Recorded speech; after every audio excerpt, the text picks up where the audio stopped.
In our fast-paced lives, emotions can often feel like a wild river, sweeping us away in moments of anger, frustration, or sadness. Yet, there lies a profound truth within the teachings of Gautam Buddha that can empower us to take control of our emotions rather than allowing them to dictate our actions. Today, we will explore the significance of emotional regulation through a captivating story and practical insights that can transform our lives. Our tale begins with a seeker, a man troubled by his inability to manage his anger and frustration. Desperate for guidance, he approaches Gautam Buddha, hoping to find a solution to his emotional turmoil. Buddha welcomes him warmly and invites him to sit down. With a gentle smile, he begins to share a story that will change the course of the seeker's life forever. Once upon a time, there was a mighty king who ruled over a prosperous kingdom. This king was known for his strength and leadership, but he had a significant flaw. He struggled to control his emotions, particularly his anger. One day, driven by curiosity and the desire to gain wisdom, he decided to visit a neighboring kingdom known for its wise ruler. Upon his arrival, the neighboring king greeted him with great honor and prepared a lavish feast in his honor. As the two kings dined together, a seemingly trivial incident occurred. A fly landed in the king's soup. In a moment of disgust, the king erupted in anger, demanding his servant bring him a fresh bowl. Observing this reaction, the wise king of the neighboring kingdom calmly said, "Your Majesty, please do not be angry. It is just a small fly. It does not matter." The visiting king, still fuming, replied, "I cannot tolerate such things. Even a small fly can ruin my mood."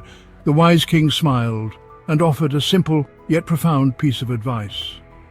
"It is not the fly that has ruined your mood, but your reaction to it. You possess the power to control your emotions. Do not allow them to control you." These words struck a chord within the troubled king. He realized that his emotional outbursts not only affected him, but also those around him. He returned to his kingdom, determined to practice the art of emotional control. Instead of reacting impulsively to situations that previously triggered his anger, he learned to pause, reflect, and respond thoughtfully.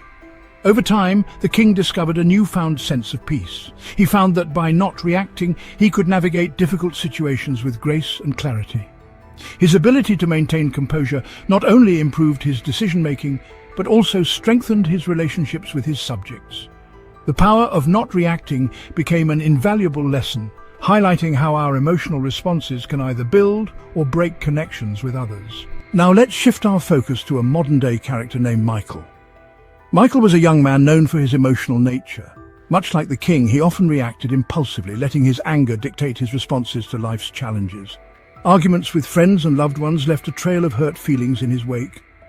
One day, after a particularly heated confrontation, he realized that his impulsive reactions were causing more harm than good. Determined to change, Michael began to explore mindfulness and meditation. These practices opened his eyes to the importance of self-awareness and emotional regulation. He learned to observe his thoughts and feelings without judgment, creating a space between his emotions and his reactions. Whenever he encountered a situation that would typically provoke his anger, he took a step back, closed his eyes, and took several deep breaths. At first, it was difficult for Michael to remain calm. He would still feel the familiar surge of anger and frustration. But instead of acting on those impulses, he consciously chose to pause. This simple act of taking a breath allowed him to assess the situation more clearly and respond in a thoughtful manner. As he continued this practice, Michael noticed significant changes in his life. His relationships began to improve as he communicated more calmly and thoughtfully. Friends who once avoided him during conflicts now sought his advice and support. Michael became known for his serene demeanor, and people admired him for his strength and resilience. One day, a friend approached Michael, visibly upset and overwhelmed by his problems. Instead of responding with frustration, Michael listened attentively and offered words of comfort. His friend remarked, "You always know just what to say. You never seem to get angry or upset." Michael smiled and replied, "It's not that I don't feel anger or frustration. I've just learned to control my emotions and not let them control me. This practice has changed my life." The power of not reacting is a valuable lesson that we can all learn from.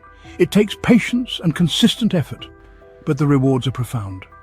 By learning to control our emotions, we can improve our relationships, make better decisions, and live a more fulfilling life. The moral of the story reminds us that while we may not be able to control what happens to us, we can always control how we react. As we reflect on the lessons from the King and Michael, let us take a moment to consider our own lives. How often do we react impulsively to the challenges we face? How often do we let our emotions dictate our responses? The journey to emotional mastery begins with mindfulness, being aware of our thoughts and feelings without judgment. In practicing mindfulness, we cultivate the ability to respond rather than react. We learn to pause, to breathe, and to reflect before speaking or acting. This transformative skill not only enhances our emotional intelligence, but also fosters a greater sense of peace within ourselves. As Gautam Buddha wisely noted, anger will never disappear as long as thoughts of resentment are cherished in the mind. Letting go of anger and resentment frees us from the shackles of emotional turmoil, allowing us to embrace a life filled with compassion and understanding. True happiness, as Buddha teaches, comes from within. It is not contingent on external circumstances or the actions of others. By letting go of attachments and practicing compassion, we can find the path to inner peace. The journey toward emotional mastery is a continuous one, requiring dedication and practice, but the fruits of this labor are immeasurable. In conclusion, the story of the King and Michael serves as a powerful reminder of the importance of emotional control. It encourages us to practice mindfulness and the art of not reacting, empowering us to navigate life's challenges with grace. By doing so, we not only improve our own well-being, but also positively impact those around us. Let us embark on this journey together, cultivating the skills necessary to transform our lives for the better. Remember, the mind is everything. What you think, you become. Let us choose thoughts of peace, understanding, and love, allowing them to shape our actions and our lives.